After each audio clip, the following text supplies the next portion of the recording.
विश्वामित्र जी पहुंचे। अयोध्या में जाकर के सरयू जी में स्नान किया। स्नान के उपरांत जैसे ही अयोध्या के द्वारपालों ने राजा दशरथ जी को सूचना दी कि विश्वामित्र मुनि जी आए हैं, राजा दशरथ जी हर्षित हो गए। अपने सौभाग्य का दर्शन करते हुए मुस्कुराते हुए दौड़े द्वार पर,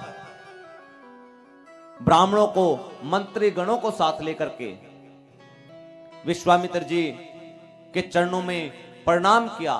प्रणाम करके अंदर ले जाकर अपने महल में अपने ही सिंहासन पर विश्वामित्र जी को श्रेष्ठ आसन पर बैठाया, चरणों की पूजा की और उसके उपरांत भोजन कराया। भोजनों उपरांत देखिए, यहां पर राजा दशरथ जी ने पहले राम जी को बुला करके प्रणाम नहीं कराया। पहले मुनि श्रेष्ठ जो विश्वामित्र जी है उनको संतुष्ट किया। भाई आराम करवाया, थक कर आए हैं इतनी दूर से, भोजन करवाया। ऐसा क्यों किया? क्योंकि आराम से विश्वामित्र जी मेरे बच्चों को संतुष्ट होकर के आशीर्वाद देंगे।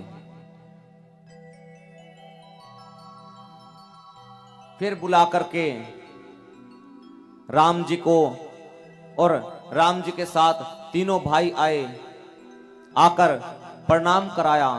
जैसे ही प्रभु राम जी को विश्वामित्र जी ने देखे, मोहित हो गए भगवान का आकार देख करके। पहचान लिया कि ये ही प्रभु है। सांवले रंग के घुंघराले बाल, कमल की पंखुड़ियों के समान जिनके नेत्र है, कंधे पर धनुष बाण है, कमर में तरकस बंधा हुआ है, देखकर मोहित हो गए। देखते रहे। इस तरह गंभीरता से देखते हुए राजा दशरथ जी ने कहा, मुनिवर के ही कारण आगमन तुम्हारा, कहौ सो करत न लावौ बारा। हे मुनिवर, आपने तो इस प्रकार से कभी भी आने की कृपा नहीं की। अकस्मात आपका आगमन कैसे हो गया? आप बताने में मुझे विलंब कर सकते हैं, परंतु ये राजा दशरथ उसको करने में कदापि विलंब नहीं करेगा। आप एक बार कहिए तो सही, आपका किस काम के कारण आगमन हुआ है? विश्वामित्र जी ने जिस प्रकार से कहा कि यज्ञ करता हूं तो मारीच और सुबाहु आकर के यज्ञ में विघ्न उत्पन्न करते हैं, यज्ञ रक्षा के लिए आपके पास आया हूं। राजा दशरथ जी कहने लगे, यज्ञ रक्षा करानी है तो आप रुकिए, चिंता मत कीजिए, मैं अभी चतुरंगनी सेना को आपके साथ भेजता हूं, असुरों को मार डालेगी। विश्वामित्र जी बोले, महाराज इतने उतावले मत होइए, मुझे सेना नहीं चाहिए, मुझे सेना की आवश्यकता नहीं। फिर राजा दशरथ जी ने कहा, अगर आपको सेना नहीं चाहिए तो मैं आपके साथ चलता हूं। परंतु राजा दशरथ जी ने जैसे ही कहा कि मैं चलता हूं, विश्वामित्र जी बोले, नहीं, आप भी नहीं। राजा दशरथ जी ने कहा कि मैं भी नहीं, तो फिर और क्या चाहते हो? तब विश्वामित्र जी सुनिए किस प्रकार कहने लगे, अनुज समेत देहु रघुनाथा, निशिचर बध मैं हो सनाता। जैसे ही सोचा अनुज समेत देहु रघुनाथा कि राम जी को उनके छोटे भाई लक्ष्मण के सहित उनको मेरे साथ भेज दो। सुनकर के राजा दशरथ जी कांप गए कि ये आप क्या मांग रहे हो, मेरे तो कोमल से बच्चे हैं, क्या ये इतने बड़े बड़े राक्षसों से युद्ध करेंगे? नहीं, मैं इनको नहीं भेजूंगा। राजा दशरथ जी कहने लगे, राघव को मैं न दूंगा, मुनिनाथ मरते मरते, राघव को मैं न दूंगा, मुनिनाथ मरते मरते, मेरे प्राण ना रहेंगे, मेरे प्राण ना रहेंगे, यह दान करते करते, राघव को मैं न दूंगा।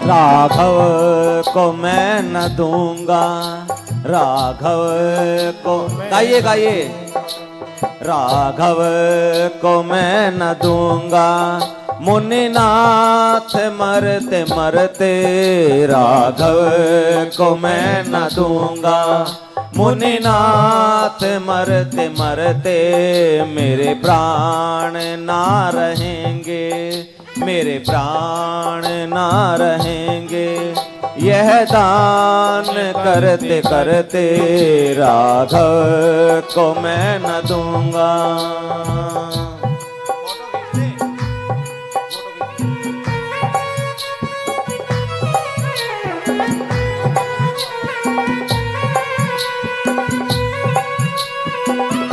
हृदय कांप गया।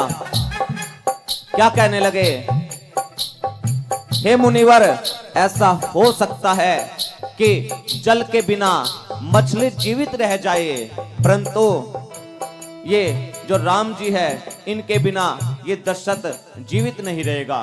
किस प्रकार से कहा, जल के बिना कदाचित मछली शरीर धारे, पर मैं न जी सकूंगा इनको बिना निहारे। जल के बिना कदाचित मछली शरीर धारे, पर मैं न जी सकूंगा इनको बिना निहारे। कौशिक सिहर रहे हैं, कौशिक सिहर रहे हैं, मेरे अंग डरते डरते, होश मैं न दूंगा, राघव को मैं न दूंगा, मुनिनाथ मरते मरते, राघव को मैं न दूंगा, मुनिनाथ मरते मरते,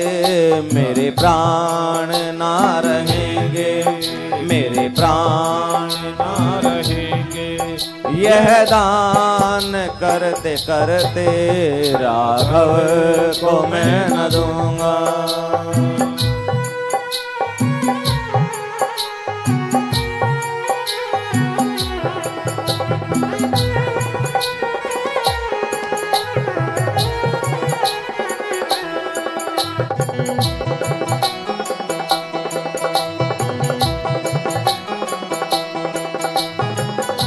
और क्या कहने लगे, कहा, मुनिवर आपको नहीं पता, मैंने चौथे पन में जाकर के पुत्रों की प्राप्ति की है। माता पिता जितने भी हमारे पूर्वज हैं, उन्हीं की कृपा से, गुरु जी की कृपा से रामचंद्र जी आए हैं और आप इन्हें मांग रहे हो। किस प्रकार से कहा, कर यत्न चौथे पन में, सुत चार मैंने पाए, पितु मातुपुर जनों को रघुनाथ जी जिलाए। कर यत्न चौथेपन में सुत चार मैंने पाए। पितु मातुपुर जनों को रघुनाथ ने जिलाए। लोचन चकोर तन में, लोचन चकोर तन में छवि पान करते करते राघव को मैं न दूंगा, राघव को मैं न दूंगा। मुनिनाथ मरते मरते राघव को मैं न दूंगा। मुनिनाथ मरते मरते मेरे प्राण ना रहेंगे, मेरे प्राण ना रहेंगे। यह दान करते करते राघव को मैं न दूंगा।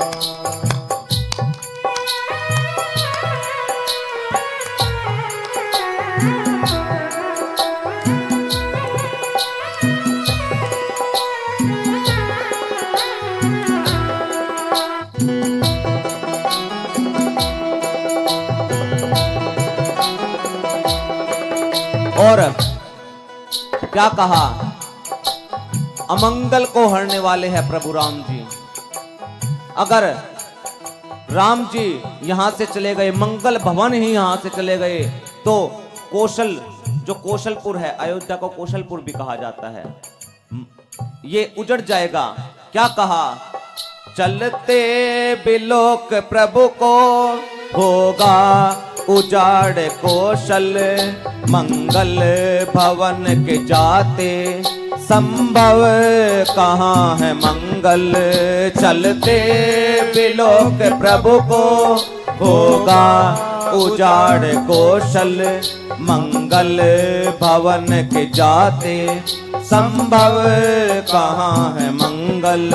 सींचे कृपालु तरु को, सींचे कृपालु तरु को मृदुपात झरते झरते राघव को मैं न दूंगा। मुनिनाथ मरते मरते राघव को मैं न दूंगा। मुनिनाथ मरते मरते मेरे प्राण ना रहेंगे, मेरे प्राण ना रहेंगे। यह दान करते करते राघव को मैं न दूंगा। हृदय कांप गया, रोने लगे। बोले, मुनिवर आप को मांगने का ढंग नहीं आता। आप गौ मांगते, मैं गौ देता। आप हाथी मांगते, मैं हाथी देता। आप रत्न मांगते, मैं रत्न देता। आप मोती मांगते, मैं मोती देता। मैं सारा का सारा कोष आपको दे देता, सैनिक का आपको दे देता, सब कुछ दे देता, परंतु राघव को देते हुए बनता नहीं, नहीं दूंगा। अब यहां पर विश्वामित्र जी ने वहां पर उपस्थित गुरुदेव वशिष्ठ जी की ओर इशारा किया कि आप ही कहिएगा। गुरु वशिष्ठ जी उठे, कहा, महाराज आप अपने घर में एक सुंदर सी बहू को चाहते हो क्या? महाराज कहा, हां चाहता हूं। तो एक काम कीजिए, आप इनको विश्वामित्र जी के साथ विदा कीजिए। जहां तक की विद्या मैंने देनी थी वो मैं दे चुका हूं। अब आगे की जो भी विद्या है वो विश्वामित्र जी ही इनको देंगे। काफी समझाया, समझाने के बाद महाराज दशरथ जी मान गए। कहने लगे कि मुनिवर, आज के बाद आप ही इनके माता पिता हो। आपको जो भी निर्णय लेना हो आप निसंकोच मेरे बच्चों के बारे में निर्णय लीजिएगा, घबराइएगा मत।